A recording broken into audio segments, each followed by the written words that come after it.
All right, everybody, welcome back for another deep dive. Yeah. Today we're looking at an experience that someone shared online Okay. about calling in sick on Black Friday, Oh, wow.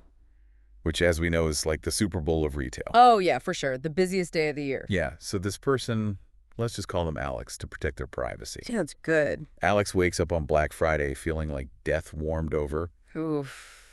full-blown flu body aches, chills, Yeah. the whole 9 yards. I've been there. Yeah, and they're scheduled to work, of course, because everyone is scheduled to work on Black Friday. Yeah. So they do what any reasonable person would do. They call in sick, Right. but the boss does not take it well at all. Oh, no. Like guilt trips starts flying, Yeah. letting the team down, sales targets in jeopardy. It's interesting how that dynamic plays out, isn't it? Totally, yeah. Because you're sick, like what are you supposed to do? Exactly. I mean, you can't control when you get sick. Exactly. And, you don't want to get everyone else sick. No. You become a biohazard. Totally. But the boss is like insistent, like almost doesn't believe Alex is actually sick Oh, wow. and demands a doctor's note. Seriously? Yeah. So Alex drags themselves out of bed, goes to the doctor, gets the note confirming the flu. Ugh, just to prove a point. Right. That would be the end of it. Yeah. Case closed. Get some rest. But that's where things take a turn for the worse. Okay.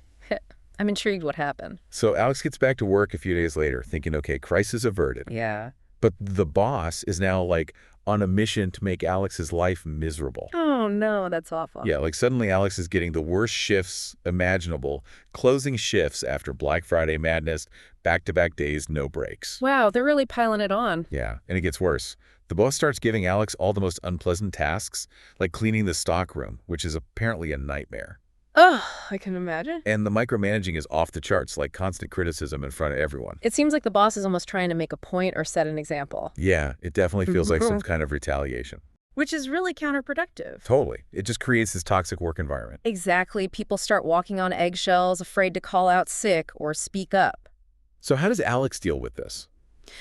Yeah, what can you even do in that situation? Well, Alex gets creative and decides to fight back with what's called malicious compliance. Malicious compliance. Yeah, it's like this subtle art of following every ridiculous rule and demand to the letter. Okay, I'm listening.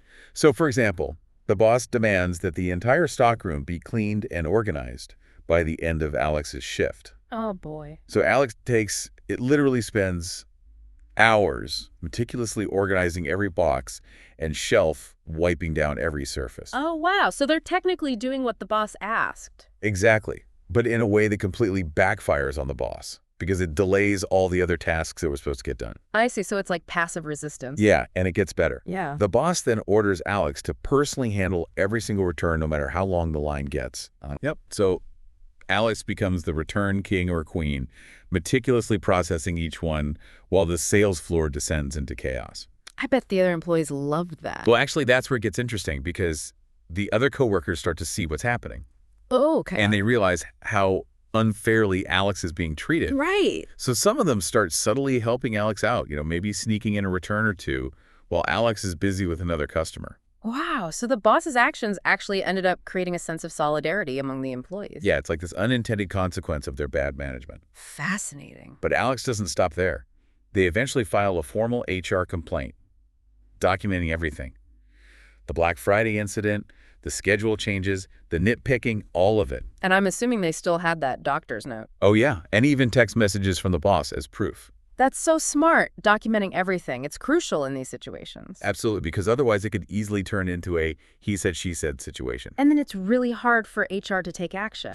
Right? So in this case, all the evidence is there, and HR actually does something about it. Oh, that's good to hear what happened. The boss gets reassigned.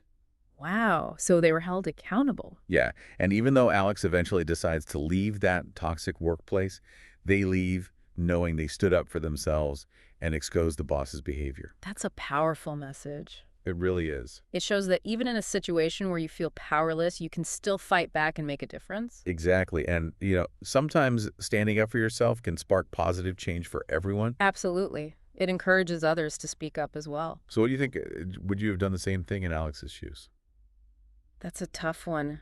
I mean, malicious compliance can be risky. Yeah, it definitely takes some guts. But it can also be incredibly effective, like we saw in this story. It's all about knowing your rights and being strategic. And documenting everything. Always document everything. Seriously, folks, if you're ever in a similar situation, write it all down, dates, times witnesses, everything. Yeah, it can make all the difference. So, listeners, have you ever experienced or witnessed anything like this? How would you have handled that Black Friday flu dilemma? We'd love to hear your thoughts. And remember, your health and well-being always come first. Absolutely don't let anyone guilt trip you into working when you're sick. Know your rights and don't be afraid to stand up for yourself. This has been another fascinating deep dive into the world of work. Until next time. Stay healthy out there, folks.